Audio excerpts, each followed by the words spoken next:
Hello everyone. आज हम पढ़ेंगे डॉक्ट्रिन ऑफ पार्ट परफॉर्मेंस। अब ये समझना बहुत ज़रूरी है कि this is the most important doctrines. अभी तक हम लोग 5 डॉक्ट्रिन्स डिस्कस कर चुके हैं। This is the 6th and the most important doctrine, और ये डॉक्ट्रिन दिया गया है सेक्शन 53A के अंडर। तो पहले जब एक्ट में, ये ओरिजिनल एक्ट में, जब टोपा 1882 का एक्ट है, उसमें ओरिजिनली नहीं था। ये तब अप्लाई होता था थ्रू जजमेंट्स। कोर्ट इसे अप्लाई करता था थ्रू इट्स ओन विजडम। तब इसका एक्ट के अंदर कोई स्पेशल रिकॉग्निशन या एक्ट के अंदर उसको एक स्टैट्यूटरी रिकॉग्निशन नहीं था। ये कब आया? ये आया 1929 की अमेंडमेंट से आया। तो 1929 से ये एक्ट में डिफाइन किया गया है।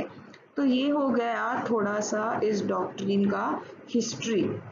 अब हम समझने की कोशिश करेंगे कि ये डॉक्ट्रिन क्या होता है। अगर आप डॉक्ट्रिन की सेक्शन की वर्डिंग्स देखेंगे तो काफ़ी लंबा सेक्शन है, काफ़ी कॉम्प्लिकेटेड लग सकता है आपको, पर एक्चुअल में इसका क्रक्स बहुत सिंपल है। ये बेसिक हमारी जो लेने देने के रूल्स होते हैं, अग्रीमेंट के रूल्स होते हैं, ट्रांजैक्शन के रूल्स होते हैं, बस उसी को डिस्क्राइब कर रहा है। तो इसमें कोई डिफिकल्टी है नहीं। तो जैसे ट्रांसफर में दो पार्टीज होती है, एक होता है ट्रांसफरर और दूसरा होता है ट्रांसफरी। तो ये जो दो पार्टीज होती है, कोई भी ट्रांजैक्शन समझ लीजिए, समझो हम लेते हैं सेल का एग्जाम्पल। तो ये ट्रांसफरर ने क्या किया, एक सेल डीड बनाई, ठीक है, किसके साथ? ट्रांसफरी के साथ। उन्होंने बोला कि मैं आपको अपना घर बेचूंगा और आप उसके बदले में मुझे 20 लाख रुपीस देंगे। बहुत सिंपल है कि सेल का कंसिडरेशन है 20 लाख रुपीस, और सेल का जो सब्जेक्ट मैटर है, प्रॉपर्टी है, इमूवेबल प्रॉपर्टी, वो है हाउस। तो इसकी बनी एक सेल डीड। अभी सेल के अंदर या किसी ट्रांसफर के अंदर हमने देखा है काफ़ी फॉर्मेलिटीज़ होती है, कि जैसे उसको रिटन इंस्ट्रूमेंट बनाना पड़ता है हमको, ठीक है, फिर उसके बाद उसका अटेस्टेशन होता है दो विटनेसेस के साथ, या हमने पार्ट 1 में डिस्कस किया था। फिर होता है उसका रजिस्ट्रेशन। तो क्या हुआ, ट्रांसफरी ने ट्रांसफरर को 5 लाख एडवांस दिया। ये सब फॉर्मेलिटीज में से एक डीड बनी, सेल डीड डॉक्यूमेंट बना, और उस डॉक्यूमेंट के लिए ट्रांसफरी ने 5 लाख रुपए एडवांस दिए। अभी एडवांस दे दिया, वो डॉक्यूमेंट की रजिस्ट्रेशन से पहले रजिस्टर्ड नहीं हुआ। हमें पता है कि रजिस्ट्रेशन एक्ट बोलता है कि 100 रुपए से ज़्यादा की अगर कोई भी इमूवेबल प्रॉपर्टी है तो उसके रिलेटेड जो रिटर्न अग्रीमेंट बनेगा उसका रजिस्ट्रेशन कंपलसरी है। ये हमें कौन बोलता है? Section 17 of the registration act बोलता है कि अगर 100 रुपए से ज्यादा कोई चीज है, कोई 100 रुपए से ज्यादा वैल्यू की इमूवेबल प्रॉपर्टी है, तो उसका रजिस्ट्रेशन कंपलसरी है। पर ऐसा होता है ना, लेन देन के जो सेल के ट्रांजैक्शंस होते हैं, ट्रांसफर के ट्रांजैक्शन होते हैं, वो एक दिन में तो नहीं हो जाते। तो इन दोनों में अच्छा नेगोशिएशन हुआ, पहले बैठ के 2-4 दिन बातें बातें हुई कि क्या लेना है, कितना एरिया मिलेगा, घर कैसा है, क्या रिपेयर करवाना है, कितनी प्राइस देंगे, कब कब देंगे, कैसे कैसे देंगे, है ना। तो ये 20 लाख में से 5 लाख आप अभी ले लो, आप आके पोजेशन ले लो। ये था उनका अग्रीमेंट कि ट्रांसफरी को मिल जाएगा पोजेशन, घर में आप रहना शुरू कर दो, अभी मुझे 5 लाख रुपए एडवांस दे दो, जैसे ही रजिस्ट्रेशन हो जाएगा तो आप बचे हुए 15 दे देना, ठीक है। तो जब ये सब हो रहा था तो क्या हुआ, ये हमारा जो ट्रांसफरर है ना, उसने ट्राई किया कि अभी मैं क्या करता हूँ, 5 लाख रुपए तो मुझे मिल गए, अभी मैं घर नहीं दूंगा। मैंने 5 lakhs ले लिए, ट्रांसफरी को पोजेशन भी दे दिया, पर अब उसका मन बदल गया। अब वो सोच रहा है कि रजिस्ट्रेशन तो हुआ नहीं है, तो मैं अब अपना जो बार्गेन है, अपना जो नेगोशिएशन है, मुझे बेचना ही नहीं है, अभी मुझे मेरा घर ही नहीं बेचना है। तो ये जो बिहेवियर है, ये जो फ्रॉड करने की टेंडेंसी है, ठीक है, कि तुम सेल कर रहे हो किसी को, उसने तुम्हारे पास 5 लाख रुपए जमा कर दिए, उसने क्या ऐसे ही घर में रहने के लिए 5 लाख रुपए दिए क्या? वो तो होटल में जाके रह सकता है, अगर उसको बस एक अच्छे जगह जाके रहना है तो उसके लिए वो 5 लाख रुपए क्यों दे के रखेगा आपको, है ना? तो रजिस्ट्रेशन होने से पहले इसने बोला कि अब मैं सेल नहीं करूंगा, अब आप मेरे घर से निकल जाओ। अब ट्रांसफर ही भी जिद्दी है, वो बोला मैं नहीं निकलूंगा घर से, मैं ये घर से नहीं जाऊंगा, मैंने ले लिया है पोजेशन। तो अब ट्रांसफरर ने क्या किया, एक सूट फाइल किया, एक केस फाइल किया, किस चीज का, इजेक्टमेंट का, सूट फॉर इजेक्टमेंट। इजेक्टमेंट क्या होता है? इजेक्टमेंट वो होता है कि अगर किसी ने आपके घर पे कब्जा कर लिया, किसी ने आपके घर पे आके जबरदस्ती से रुक गए, कोई बिन बुलाए मेहमान है, वो घर पे जबरदस्ती आके रह गए और आपको अब उन्हें निकालना है घर से और वो निकल ही नहीं रहे, तो आप कोर्ट में जाओगे और आप सूट फॉर इजेक्टमेंट फाइल करोगे। काफी बार लैंडलॉर्ड ये करते हैं टेनेंट्स के लिए, कि जब टेनेंट रेंट भी देना बंद कर देता है और रह भी जाता है, निकलने के लिए भी तैयार नहीं है, तो लैंडलॉर्ड के पास अब मारा मारी तो करेंगे नहीं, ये सब तो इलीगल है। तो लीगल वे क्या है? लीगल वे है सूट फॉर इजेक्टमेंट फाइल करने का। तो ये सूट फॉर इजेक्टमेंट फाइल किया। तो अब जब कोर्ट में आए तो ये कौन हो गया? ये हो गया प्लेंटिफ, और ट्रांसफरी कौन हो गया? डिफेंडेंट। प्लेंटिफ वो होता है जो सूट फाइल करता है, और डिफेंडेंट वो होता है जो उसको डिफेंड करता है, जो अपोजिट पार्टी होती है उसे डिफेंडेंट कहा जाता है। तो ये डिफेंडेंट अब बोल रहा है कि सर, हमारे बीच ना एक अग्रीमेंट हुआ था, एक रिटन सेल डीड बनी थी, रिटन सेल डीड बनी थी, और वो सेल डीड के अंदर ही हम दोनों को राइट मिला था ये सब करने का। और अब ना ये लास्ट मोमेंट पलटी खा रहा है, ये लास्ट मोमेंट पे अब वो सेल डीड एग्जीक्यूट नहीं कर रहा है। उसने एक अग्रीमेंट बनाया, उसमें ये लिखा था कि 5+15 का हमारा ट्रांजैक्शन होगा, 5 में मैं पोजेशन दूंगा, 15 में मैं घर आपके नाम पे कर दूंगा, ऐसा पूरा ट्रांजैक्शन होने वाला था। तो वो ट्रांजैक्शन खत्म होने से पहले उस पे सब हो गया, लिख दिया हमने, विटनेस ने साइन कर दिया। उसके बाद रजिस्ट्रेशन के टाइम पे ट्रांसफरर ना पलट गया, वो बोला अब मुझे करना ही नहीं है, तो ये हो गया गलत, ये मेरे साथ धोखा हुआ है, ये मेरे साथ फ्रॉड हुआ है, तो सर अभी ना आप मुझे ये घर का ट्रांजैक्शन वापस दीजिए। This is the whole transaction that should happen.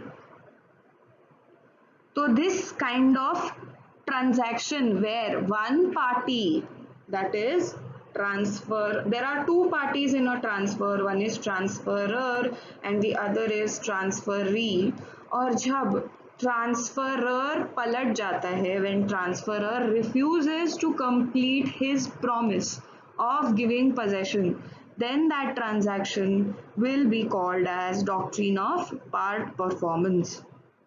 In that case ये जो ट्रांसफरी है वो ये डॉक्ट्रिन यूज कर सकता है, doctrine of part performance, whereby वो बोल सकता है, he can take the defence that sir I was acting in consonance with the written sale deed. So this is a defence that he can take.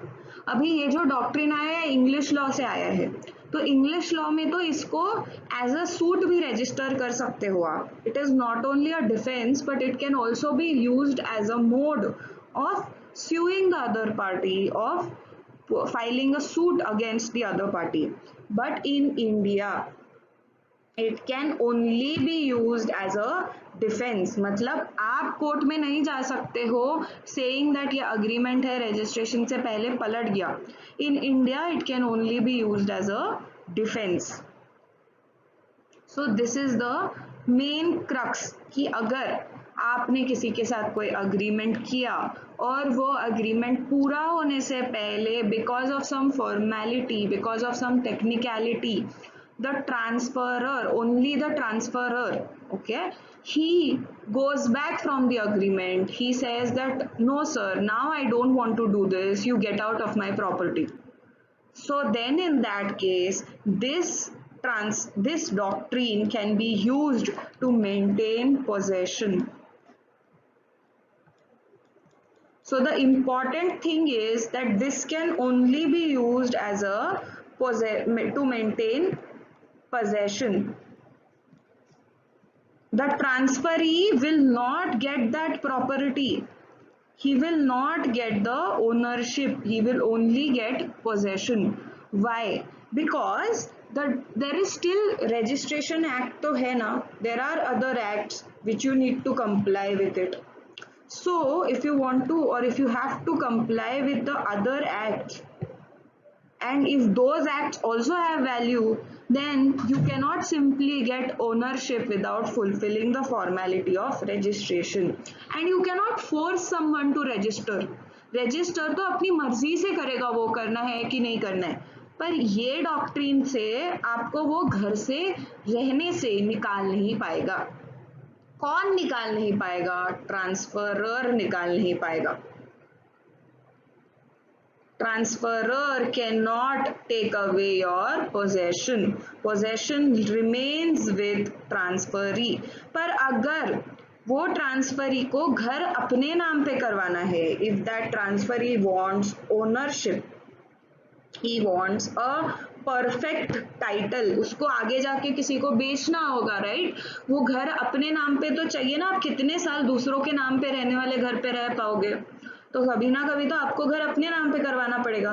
तो उसके लिए उसको negotiate फिर से वो ट्रांसफरर के साथ करना ही पड़ेगा.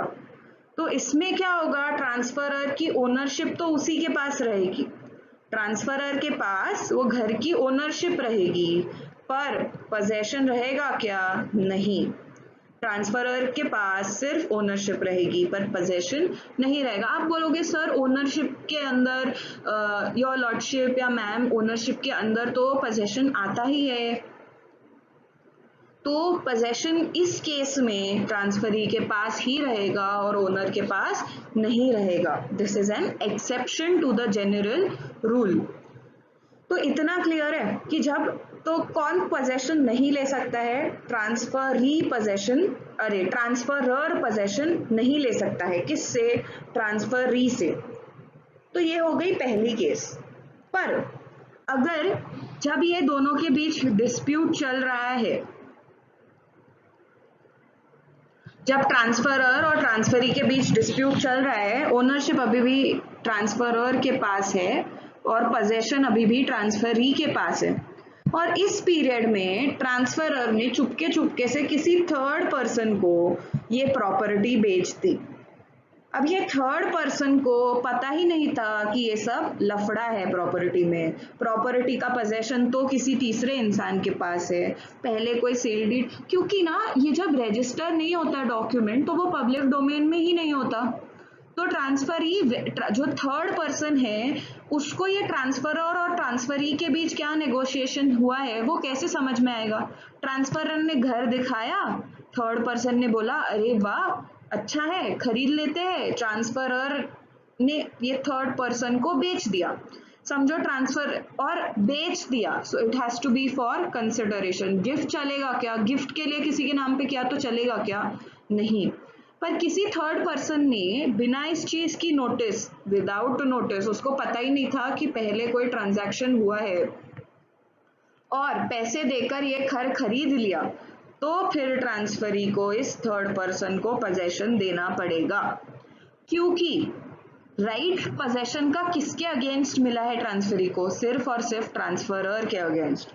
तो ट्रांसफरर ट्रांसफरी को घर से नहीं निकाल सकता, पर ट्रांसफरर ने अगर वो घर किसी और को बेच दिया, किसी थर्ड पर्सन को बेच दिया, तो फिर वो ट्रांसफरर वो पोजेशन उस थर्ड पर्सन को मिल सकता है, वो ट्रांसफरी को वो पोजेशन उस थर्ड पर्सन को देना ही पड़ेगा। तो ये है एग्जाम्पल्स। अब ये एग्जाम्पल्स मुझे पता है आपको काफ़ी सारे बाउंसर गए होंगे, काफ़ी सारे समझ में ही नहीं आए होंगे, लेकिन जब आप इसका डेफिनेशन पढ़ोगे, जब ये हम इस वीडियो के थ्रू दो अलग चीज़ों में रिवाइज करेंगे तो आपको बहुत अच्छे से समझ आ जाएगा। ये बस मैंने कॉन्सेप्ट समझाने के लिए एक हिंदी में आपको इसका आउटलाइन दिया है, और इसमें काफ़ी सारी कंडीशंस है। ये डॉक्ट्रिन काफ़ी इम्पॉर्टेंट है from a practical and from your exam perspective. हर 2-3 साल में इस डॉक्ट्रिन के ऊपर एक क्वेश्चन आता है। तो ये डॉक्ट्रिन में सबसे पहले आप उसको इंट्रोड्यूस करेंगे कि डॉक्ट्रिन ऑफ पार्ट परफॉर्मेंस है। अभी आपको ये वर्ड पे से भी समझ आएगा, पार्ट परफॉर्मेंस मतलब कि आधा परफॉर्मेंस हुआ है। किसी भी ट्रांसफर, किसी भी कॉन्ट्रैक्ट के लिए दो लोगों की परफॉर्मेंस की जरूरत होती है। एक होता है उसका ट्रांसफरर, या एक होता है उसका प्रोमिसर, या और दूसरा होता है उसका प्रोमिसी या ट्रांसफरी। तो 50% एक पार्टी करती है, 50% दूसरा पार्टी करती है। तो एक पार्टी जब परफॉर्म करती है और दूसरा पार्टी मना कर देता है, तो ये डॉक्ट्रिन को हम यूज कर सकते हैं, बट उसकी सारी कंडीशंस फुलफिल होनी चाहिए। तो ये आप इंट्रोडक्शन देंगे उसको कि कॉन्ट्रैक्ट के रूल्स क्या होते हैं। दो पार्टीज होती है, ट्रांसफरर होता है, ट्रांसफरी होती है। सेक्शन 53A के अंदर दिया गया है। सेक्शन 53A इंग्लिश लॉ से ये आया है। ये कब आया फॉर्म में? 1929 में आया। तो ऑल दीज बेसिक्स की हिस्ट्री दे दिया, इंट्रोड्यूस कर दिया, ये सब आप पहले करोगे। अब हम जाएंगे वो डॉक्ट्रिन के इफेक्ट के ऊपर। ये डॉक्ट्रिन का या ये सेक्शन का जो एक्चुअल वर्डिंग्स है हम वो पढ़ेंगे। So when any person contracts to transfer, who will contract to transfer? It will be the transferor. For consideration मतलब क्या हो गया? गिफ्ट नहीं रहा, गिफ्ट को हमने हटा दिया, गिफ्ट नहीं चलेगा। क्या क्या चलेगा? सेल, मॉर्टगेज, एक्सचेंज, लीज, ये सब चलेगा, गिफ्ट नहीं चलेगा। Contracts to transfer for consideration and immovable property. टोपा तो काम ही इमूवेबल प्रॉपर्टी के लिए होता है।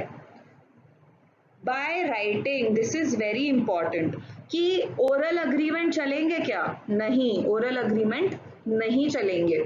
Signed by him, signed by him मतलब कौन? ट्रांसफरर। और on his behalf, from which the terms necessary to constitute the transfer can be ascertained with reasonable certainty। मतलब जो नेगोशिएशन वाला पार्ट है, जो बातचीत वाला पार्ट है, कितने में बेचेंगे, कब पोजेशन लेंगे, कब क्या होगा, सेल डीड कौन एग्जीक्यूट करेगा, स्टैम्प ड्यूटी कौन भरेगा, ये जो सारी terms and conditions of that transfer है ना, वो सारी फिक्स हो जानी चाहिए। क्या नेगोशिएशन के बीच में चलो थोड़ा टोकन अमाउंट दे दिया और बोल दिया अब प्रॉपर्टी मेरा, अब आप ट्रांसफर कर दो, तो ऐसा चलेगा क्या? नहीं। पूरा ट्रांजैक्शन का जो नेगोशिएशन वाला पार्ट है वो हो जाना चाहिए, उसको राइटिंग में ले आना चाहिए, वो डीड हो जानी चाहिए, फाइनलाइज हो जानी चाहिए, और उस पे साइन भी होना चाहिए। किसका साइन? ट्रांसफरर का साइन। तो एक बार ऐसी एक केस हुई ना कि जहां ट्रांसफरर ने बोला कि मैंने साइन ही नहीं किया, और फिर कोर्ट ने बुलाया हैंडराइटिंग एक्सपर्ट को, और हैंडराइटिंग एक्सपर्ट ने भी बोला कि ये साइन तो ट्रांसफरर का है ही नहीं, ये जो डीड है, ये जो साइन है, ये तो पूरी झूठी है। तो इस केस में क्या ये डॉक्ट्रिन अप्लाई होगा क्या? नहीं होगा। क्या इंपॉर्टेंट है कि ट्रांसफरर ने वो खुद साइन करना चाहिए या उसके बिहाफ पे किसी और ने साइन करना चाहिए? This is important. तो ये जो तीन हो गए, ये हो गए ट्रांसफरर ने क्या क्या करना चाहिए वो वाले कंडीशंस। अभी हम देखेंगे कि ट्रांसफरी ने क्या क्या करना चाहिए। And the transferee has in part performance of the contract. Part performance मतलब वो कॉन्ट्रैक्ट को पूरे करने के लिए थोड़ा परफॉर्म करना, या part performance of the contract. Taken possession of the property, ये बहुत इंपॉर्टेंट है क्योंकि ये जो डॉक्ट्रिन है वो राइट ही पोजेशन का देता है। तो अगर ट्रांसफरी के पास पोजेशन नहीं है और फिर ऐसा कुछ होता है कि ट्रांसफरर बोलता है अभी मैं नहीं करूंगा, तो फिर ये रेमेडी या ये डॉक्ट्रिन अप्लाई नहीं होगा। ट्रांसफरी के पास पोजेशन होना चाहिए। इफ ही इज ऑलरेडी, उसने इधर पोजेशन लेनी चाहिए, या अगर वो ऑलरेडी वहां रह रहा है तो उसका पोजेशन कंटिन्यूड होना चाहिए, उसने बाहर नहीं निकलना चाहिए। He has to stay there, he has to continue or remain in possession in part performance of the contract, and he must have done some act in furtherance of the contract and has performed or is willing to perform his part of the contract। मतलब उसने advance दे देना, उसने वहां पे कोई renovation करना, उसने कुछ तो करना चाहिए जिससे ऐसा लगे कि उसको भी ये कॉन्ट्रैक्ट पूरा करना है and he is serious about the contract and he is fulfilling his duty. This is a doctrine of equity. तो इक्विटी डॉक्ट्रिन्स बोलते हैं कि अगर आप कोई कॉन्ट्रैक्ट को एनफोर्स कराना चाहते हैं तो आपको भी वो कॉन्ट्रैक्ट में दिए गए टर्म्स एंड कंडीशंस को फुलफिल करना चाहिए। ठीक है, तो दीज आर द कंडीशंस, ये 6 कंडीशंस होनी चाहिए। ट्रांसफरर के पार्ट पे ये 3 और ट्रांसफरी के पार्ट पे ये 3, ये 6 conditions are the essentials.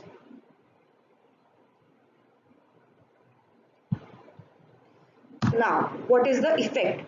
Then, notwithstanding the instrument of transfer that has not been completed, अगर instrument of transfer पे registration नहीं हुआ, कोई formality नहीं हुई, या for example वो पूरा बन गया और attestation बचा है। attestation क्या होता है? 2 witness ने sign करना।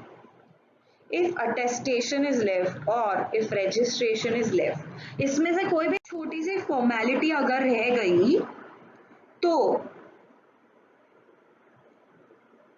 इफेक्ट क्या होगा ये हम लोग डिस्कस कर चुके हैं। तो जो लास्ट पार्ट है वो उसका इफेक्ट डिस्कस करता है कि कैसे अगर रजिस्ट्रेशन या फिर अटेस्टेशन जैसी कोई छोटी फॉर्मेलिटी, टेक्निकलिटी पूरी नहीं हुई तो वो ट्रांसफरर का पोजीशन चला जाएगा और ट्रांसफरी को मिलेगा, और वो ट्रांसफरर उस ट्रांसफरी को नहीं निकाल पाएगा। क्या मिलेगा? पोजीशन। पर थर्ड पार्टी निकाल पाएगी क्या? हाँ, ये इस सेक्शन के सेकंड पार्ट में दिया है। तो ये जो इफेक्ट है ये आपको समझ आया। हमने स्टार्टिंग में बहुत अच्छे से एक एग्जाम्पल लिया कि ए बी का सेल डीड हुआ है, ठीक है, रजिस्ट्रेशन से पहले ए ने मना कर दिया, 5 लाख रुपए बी ने ऑलरेडी दे दिए हैं। अभी B is in possession of the house, तो ए उसको बाहर नहीं निकाल पाएगा। बट अगर ए ने सी के साथ पूरी सेल कंप्लीट कर ली विथ रजिस्ट्रेशन तो सी बी को बाहर निकाल पाएगा। This is the simple example of this doctrine. तो इसका इफेक्ट हम समझ चुके हैं, ठीक है। This is our illustration. Now let's just quickly revise, क्योंकि ये बड़ा डॉक्ट्रिन है तो इसको हम एक बार फट से रिवाइज और कुछ इंपॉर्टेंट पॉइंट्स हम नोट डाउन कर लेते हैं। सेक्शन की लैंग्वेज आपको समझ आ गई। अभी हम नेक्स्ट स्लाइड पे जाएंगे। अब ये जो डॉक्ट्रिन ऑफ पार्ट परफॉर्मेंस है उसकी इफेक्ट हमने डिस्कस की। अभी इफेक्ट के पहले हम लोग एक बार इंग्रेडिएंट्स रिवाइज करेंगे। क्या होना चाहिए? ट्रांसफर होना चाहिए,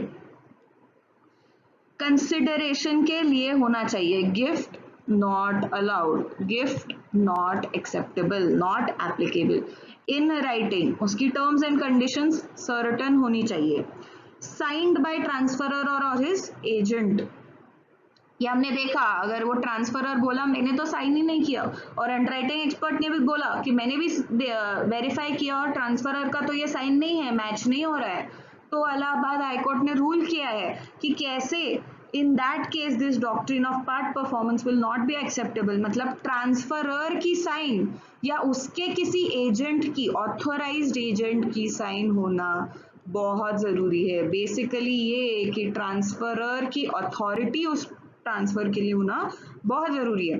लास्टली ट्रांसफरी ने क्या दो चीजें करनी चाहिए, उसने पोजेशन में होना चाहिए। एक तो उसने अगर पोजेशन लिया है तो वो पोजेशन में रहना चाहिए, अगर वो कंटिन्यू होना चाहिए। It shouldn't be like I have left my possession, left my claim, that shouldn't happen. Transferee should be in possession and transferee must have performed or be willing to perform his part of the contract। मतलब उसने अपना सारा terms and conditions fulfill करना चाहिए। अब हम इसका ये जो पार्ट है ना, इसको एक थोड़ा डिटेल में डिस्कस करते हैं। अज्यूम कर लो जो सेल डीड हमने डिस्कस की उसमें ऐसा लिखा था कि पहले ट्रांसफरी 5 लाख देगा, पोजेशन लेगा, ठीक है। फिर ट्रांसफरी 10 लाख देगा, फिर रजिस्ट्रेशन होगा, और फिर रजिस्ट्रेशन के बाद बचे हुए 5 लाख देगा। सो this is the sequence of events. इसमें ये कौन करेगा, ट्रांसफरी करेगा, ये करेगा ट्रांसफरर,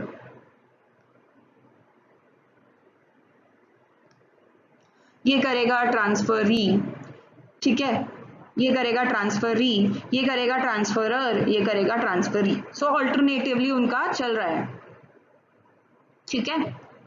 तो in that case 5 lakh transferee ने दिया, ट्रांसफरर ने उसको पोजेशन दे दिया। अभी जब 10 लाख देने की बारी आई तो ट्रांसफरी बोल रहा है कि मैंने तो ऑलरेडी 5 लाख दिए ना, तो आप पहले पोजेशन दो, अरे पहले पहले रजिस्ट्रेशन दो और फिर मैं आपको ये 10 लाख दूंगा। Will that be valid? Contract में क्या लिखा है, कॉन्ट्रैक्ट में लिखा है पहले 10 लाख मिलेंगे फिर रजिस्ट्रेशन होगा, तो ये इसी सीक्वेंस में फॉलो होना चाहिए। ये ऐसे नहीं चलेगा मैं दे तो रहा हूं 15 लाख, मैं बाद में दूंगा, आप रजिस्ट्रेशन पहले कीजिए, that will not work. So it must, the transferee must have performed or must be willing to perform his part of the contract, his part, and in that sequence. So we have already seen how section 53A does not confer any positive right। मतलब क्या कि वो सिर्फ defence में use किया जा सकता है by the defendant। You don't get a right to go to the court and sue the transferor saying that please give me the registered document, give me the ownership, I will fulfill my part। No, that's not possible। Specific performance के लिए you cannot sue, it only gives you a right to defend in a case for eject। वहां से निकाला जा रहा है तो you can sue that person, that is what you can do। Defendant can use it।